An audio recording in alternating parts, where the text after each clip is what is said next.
അവർ എന്നെ കാണിച്ചിരുന്നു, നീ ഇവിടെയല്ലേ കത്തി വെച്ചത്, ഈ കഥകല്ലേ തുറന്നു പോയത്, ഈ ബാത്റൂമല്ലേ നീ ഒളിച്ചിരുന്നത്, ഈ മതിൽ ചാടിയല്ലേ പോയി. ഞാൻ സാറേ ഇല്ല. പിന്നെ അവർ കാണുമ്പോൾ ആ പാവമല്ലാത്തതുകൊണ്ടോ അല്ലെങ്കിൽ പണമില്ലാത്തതുകൊണ്ടോ ആയിരിക്കാം ഒരു ലീഗൽ എയ്ഡ് കൗൺസിൽ ചെയ്തതിൻ്റെ കുറ്റമാണോ എന്നൊന്നും എനിക്കറിയില്ല.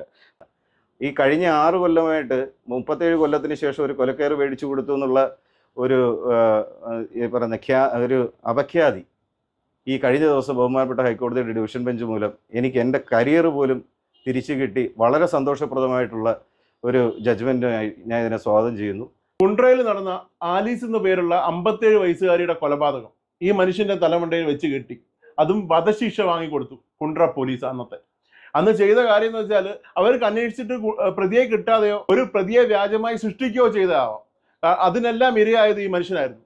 10 വർഷം സ്വന്തം ബന്ധുക്കളും സുഹൃത്തുക്കളും എല്ലാം തഴഞ്ഞ് ഒരു അപമാനഭാരതനായിട്ട് നടക്കുന്ന സമയം കുറ്റവിമുക്തനായി ജയിലിൽ നിന്ന് ഇറങ്ങിയിട്ടും അദ്ദേഹത്തിന് ആരും ഇതൊരു പഴയ പോലെ തന്നെയാണ് കാണുന്നത്. ഒരു പ്രതിയാണ്, ഒരു ബലാത്സംഗ കേസിലെ പ്രതിയായിട്ടാണ് അദ്ദേഹത്തെ കാണുന്നത്. ഞാൻ ചെയ്തില്ല എന്ന് പറഞ്ഞിട്ട് അവരെന്നെ ഇടിച്ച് കുറ്റം സമ്മതിപ്പിക്കുകയാണ്. 3 ദിവസം കെട്ടിത്തൂക്കി ഇട്ടവർ. അത് ഗോകുമാർ സി എ ഉണ്ട്, ഈസ്റ്റ് ഇരുന്ന്. അന്ന് കുണ്ട്ര സി എ ഉണ്ട്, കല്ലട എസ് ഐ ഉണ്ട്, പിന്നെ കൊല്ലത്ത് കുറേ സ്ക്വാഡുകാരുണ്ട്, പിന്നെ ബാബുകുമാർ എന്ന് പറയുന്ന ആശ്രമത്തുള്ള ഒരു സ്ക്വാഡിലുള്ള ഒരാളുണ്ട്. എൻ്റെ കൈയൊക്കെ അടിച്ചു പിടിച്ച് കൈയൊക്കെ തിരിഞ്ഞിരുന്നേ. ഞാൻ 12 ദിവസം മെഡിക്കൽ കോളേജ് ചികിത്സയിലൊക്കെ ആയിരുന്നു. കൈ കീറിയാണ് പഴുപ്പും കാര്യങ്ങളൊക്കെ എടുത്ത് മെഡിക്കൽ കോളേജ് 12 ദിവസം ഞാൻ എന്നെ 2013 ജൂലൈ 20-ാം തീയതി തിരുവനന്തപുരം സെൻട്രലിലോട്ട് മാറ്റി. എന്നെ അതിൻ്റെ ഇടയ്ക്ക് ഒരു 10-12 ദിവസം കസ്റ്റഡി എടുത്ത് കഴിഞ്ഞാൽ കോടതി ഉപദ്രവിക്കില്ലെന്നാണ് കസ്റ്റഡി പ്രതി പറഞ്ഞിരിക്കുന്നത്. ഈ 12 ദിവസം എന്നെ ഉറക്കാതെ ഉപദ്രവിച്ചതാണ് കുണ്ട്ര പോലീസ് സ്റ്റേഷനാണ്. നിർത്തിയാണ് ഉറക്കിയത്. സെല്ലി നിർത്തി കാലും കയ്യിലും വിലം കിട്ടാണ് എന്നെ നിർത്തിയത് 12 ദിവസം അതിനകത്ത്. ആ പഴയ സ്റ്റേഷനകത്ത് കൊണ്ടുപോയി ഇഷ്ടം പോലെ ഉപദ്രവിച്ചു. ഇപ്പോൾ എനിക്ക് നടുവേദനയുണ്ട്. ഞാൻ കമ്പ്യൂട്ടർ മനുഷ്യനെ കാണാൻ ജയിലിലോട്ട് കയറി ചെന്നത്. എൻ്റെ അവസ്ഥ അതായിരുന്നു, നടക്കാൻ പോലും പറ്റാതെ. 2 പോലീസുകാർ പിടിച്ചുകൊണ്ടാണ് എന്നെ ആക്കിയതാണ്.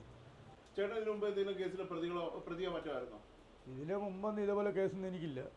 പിന്നെ ഒരു കേസ് ഉണ്ടായിട്ടുണ്ട്, ചെറിയ കേസ് കാര്യമൊക്കെ. അല്ലാതെ ഇതുപോലെ കൊലപാതക കേസൊന്നും എനിക്കില്ല.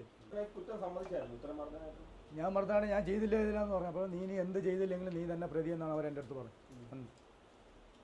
അപ്പോൾ എൻ്റെ പിന്നിൽ പ്രവർത്തിക്കാൻ ആളില്ലാതുകൊണ്ടാണ് അന്ന് എന്നെ ഈ കേസിൽ പിടിച്ചപ്പോൾ എൻ്റെ വീട്ടിൽ നിന്നോ അല്ലെങ്കിൽ എന്നെ പിന്നിൽ നിന്ന് സഹായിക്കാൻ ആളുണ്ടായിരുന്നെങ്കിൽ എന്നെ ഈ കേസ് ഒരു തലയിൽ പിറ്റ് ചെയ്യത്തില്ല.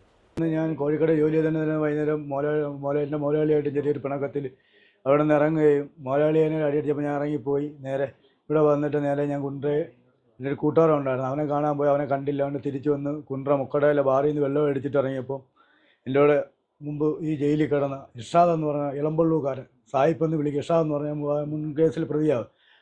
അവൻ എന്നെ കാണുകയും എന്നെ തിരിച്ച് വിളിച്ച് ബാറിൽ നിർബന്ധിച്ച് കൊണ്ടുപോയി ഒരു 1 ലിറ്റർ മേടിച്ച് ഞങ്ങൾ 3 പേരും കൂടെ കുടിച്ചിട്ട് വെളിയിറങ്ങി സിഗരറ്റ് കത്തിച്ച് വലിച്ചുകൊണ്ടിരുന്നപ്പോൾ ഞാൻ കൊണ്ട് ഒരു സിഗരറ്റ് കൂടെ കത്തിക്കാൻ പറഞ്ഞപ്പോൾ എടുത്ത വായിൽ പറയുന്നത് വരെ പോലീസ് വരുമ്പോൾ ഞങ്ങൾ ചോദിക്കുന്നത് ഈ ബാറിനകത്ത് നിന്ന് വെള്ളമൊടി സിഗരറ്റ് എന്തിനാ പോലീസ് വരുമെന്ന് ചോദിച്ചു. പറഞ്ഞു തീർന്നത് എവനെ കാണാനുമില്ല. എൻ്റെ ഫ്രണ്ടിൽ പോലീസും വന്ന് എന്നെ പിടിച്ച് കൊണ്ട് സ്റ്റേഷനിൽ കൊണ്ടുപോയി. അതിൻ്റെ 3 ദിവസം കഴിഞ്ഞ് അവൻ സി എയുടെ അടുത്തുനിന്ന് നിന്നിട്ട് പറയുന്നുണ്ട് ഞാനാണ് ചെയ്തത്. സി എ കുണ്ട്ര പോലീസ് സ്റ്റേഷനകത്ത് എന്നെ വിളിപ്പിച്ചിട്ട് എന്നെ വിളിച്ച് സി എ ചോദിക്കാൻ അവനറിയാമെന്ന് പറയും. ഈ എന്നെ ഒറ്റയ്ക്ക് കൊടുത്ത് അവനായിരിക്കില്ല ഇപ്പോൾ കൊല ചെയ്തിട്ടുള്ളത്. ചിലപ്പോൾ അവർ തമ്മിലുള്ള ഇതിൽ അന്ന് ഇവന് പൈസയുണ്ട്. ഇവർ കൊടുക്കുന്നതെന്ന് പറഞ്ഞാൽ 700 രൂപ റൂമും മൊബൈലും മേടിച്ച് കൊടുക്കും. പോലീസ് സ്റ്റേഷനിൽ നിന്ന് കൊടുക്കും ഇവരെ വിളിച്ച് പറയാൻ വേണ്ടിയിട്ട്. അവരിവന് എന്ത് കേസ് ചെയ്താലും അവരെ പിടിക്കത്തില്ല. അതാണ് ഇപ്പം വെളിയിൽ പല പോലീസ് സ്റ്റേഷനിൽ നടന്നുകൊണ്ടിരിക്കുന്ന സംഭവം. എനിക്ക് ഈ 10 കൊല്ലത്തിൻ്റെ ഇടയ്ക്ക് നഷ്ടം വന്ന എൻ്റെ അമ്മ മരിച്ചു പോയി, എൻ്റെ ചേട്ടൻ മരിച്ചു, എൻ്റെ ചേട്ടത്തി മരിച്ചു, ചേട്ടത്തിൻ്റെ കൊച്ചു മരിച്ചു, ചേട്ടൻ്റെ. ഇവരാരെയും വീട്ടിൽ ചെന്നിട്ട് പോലീസുകാർ പറഞ്ഞു ഞാൻ ബലാത്സംഗം ചെയ്ത് കൊന്നെന്നാണ് പറഞ്ഞത്. എൻ്റെ ചേട്ടൻ്റെ വീട്ടിലും എൻ്റെ വീട്ടിലും എൻ്റെ അമ്മയുടെയും പെങ്ങളെയൊക്കെ മുമ്പ്.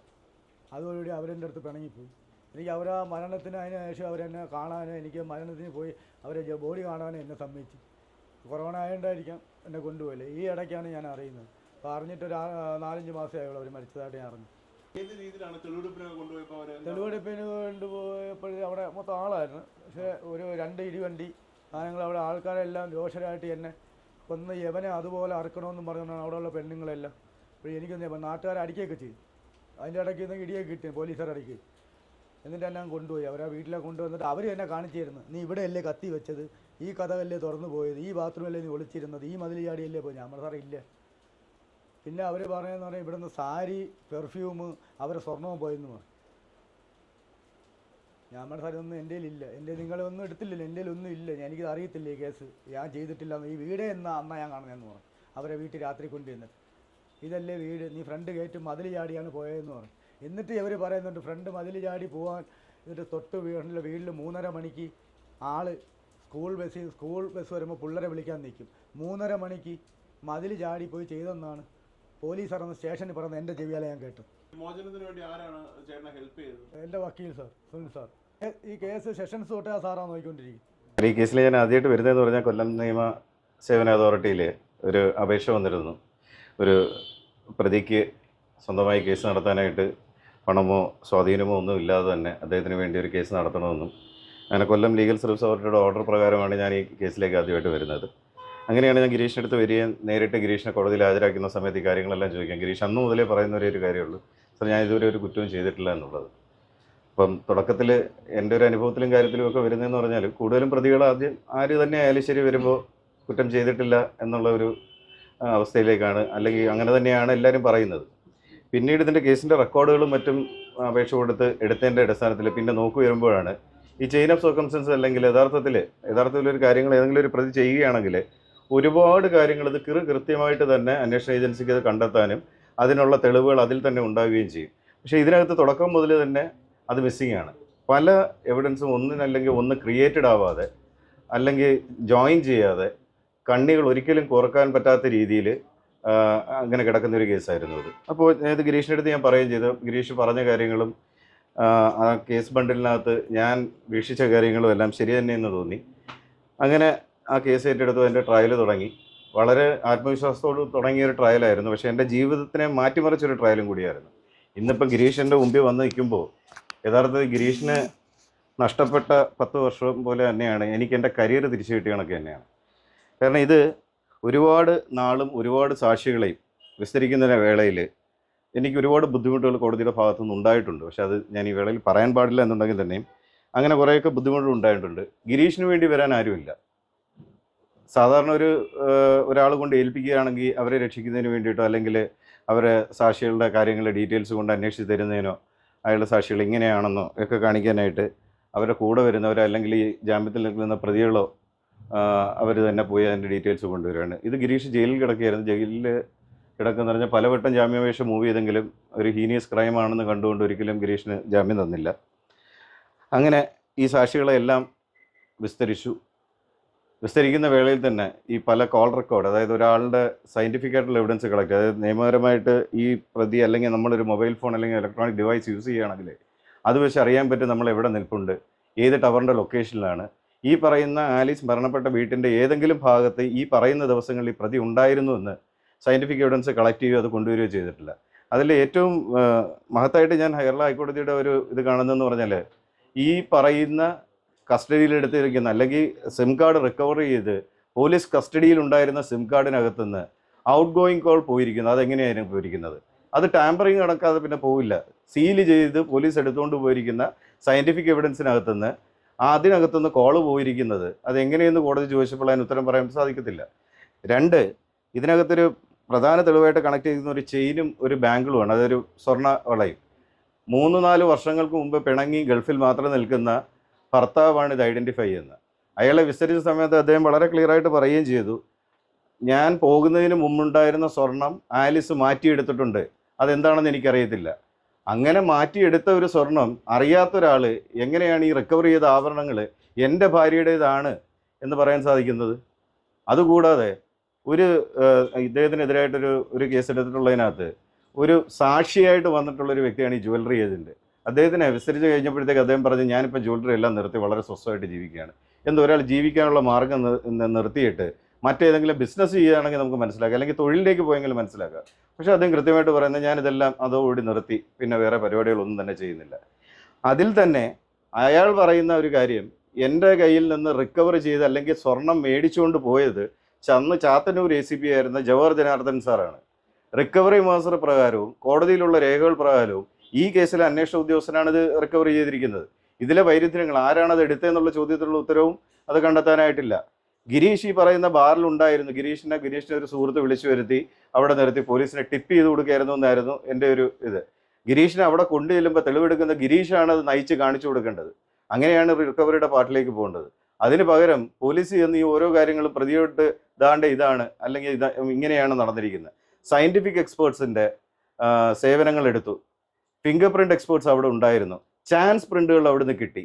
ഈ ചാൻസ് പ്രിന്റുകളുടെ ആരുടെയാണെന്ന് നോക്കിയോ, അല്ലെങ്കിൽ അത് പ്രോബബിലിറ്റി ഈ പ്രതിയുമായിട്ട് എന്തെങ്കിലും മാച്ച് ആവുന്നൊന്നും നോക്കിയോ ചെയ്തിട്ടില്ല. അല്ലെങ്കിൽ മറ്റാരുടെയെങ്കിലും സാന്നിധ്യം അവിടെ ഉണ്ടോ എന്നുള്ളത് കൃത്യമായിട്ട് അറിയാവുന്ന ആ ചാൻസ് പ്രിന്റുകളിൽ നിന്ന് നോക്കാമായിരുന്നു. അതൊന്നും തന്നെ നോക്കിയിട്ടില്ല.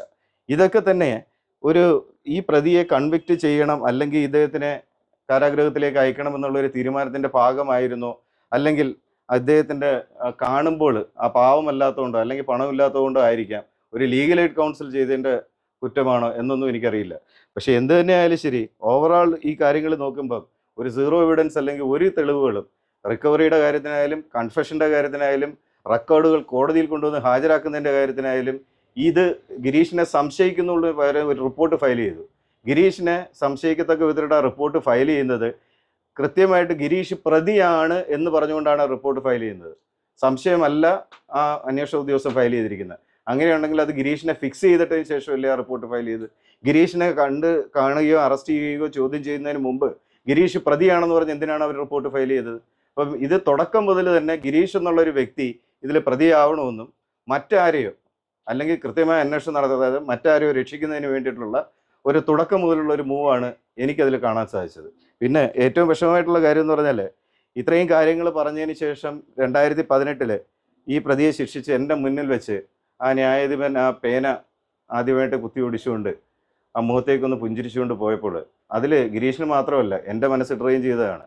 ഈ കഴിഞ്ഞ 6 കൊല്ലമായിട്ട് 37 കൊല്ലത്തിന് ശേഷം ഒരു കൊലക്കയറ് മേടിച്ചു കൊടുത്തു എന്നുള്ള ഒരു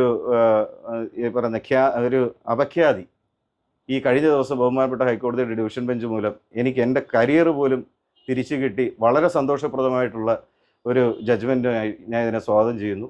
അതുപോലെ തന്നെ ഗിരീഷിന് കിട്ടിയ 2ാം ജന്മം അല്ലെങ്കിൽ ഗിരീഷിൻ്റെ കാരാഗൃഹവാസം അവസാനിച്ച് നല്ല ജോലി കഷ്ടപ്പെട്ട് ചെയ്തുകൊണ്ടിരുന്ന ഒരു ചെറുപ്പക്കാരനെ ഇത്രയും വർഷം ജയിലിലടച്ച് അയാളെ സമൂഹത്തിൻ്റെയും എല്ലാവരുടെയും മുമ്പേ കൊലപാതകയും ഒരു റേപ്പിസ്റ്റുമാക്കി മാറ്റിയതിൻ്റെ ഉത്തരവാദിത്വം ആരേറ്റെടുക്കും? ഈ 5 ലക്ഷം രൂപ കൊണ്ട് യഥാർത്ഥത്തിൽ ഇയാൾക്ക് നഷ്ടപ്പെട്ട തിരികെ കൊടുക്കാൻ സാധിക്കുമോ? ഈ 5 ലക്ഷം രൂപ മതിയോ ഈ പറയുന്ന വ്യക്തികൾക്ക് നഷ്ടപ്പെട്ട മാനവും മര്യാദയും ജീവിതവും അദ്ദേഹത്തിൻ്റെ അമ്മയുടെ ഒരു നോക്ക് കാണാൻ കഴിയാതെയും അദ്ദേഹത്തിൻ്റെ ജ്യേഷ്ഠനെ കാണാൻ കഴിയാതെയും അവരുടെ മക്കളെ അദ്ദേഹത്തിൻ്റെ ജ്യേഷ്ഠത്തിയെ ഇവരുടെ ആരുടെയും മരിച്ച ശരീരം പോലും കാണാൻ സാധിക്കാതെ 10 കൊല്ലം ഒരു ദിവസം പോലും വെളിയിലേക്ക് ഇറങ്ങാതെ നിന്ന് ആ മനുഷ്യനോട് ആരെന്തുത്തരം പറയും?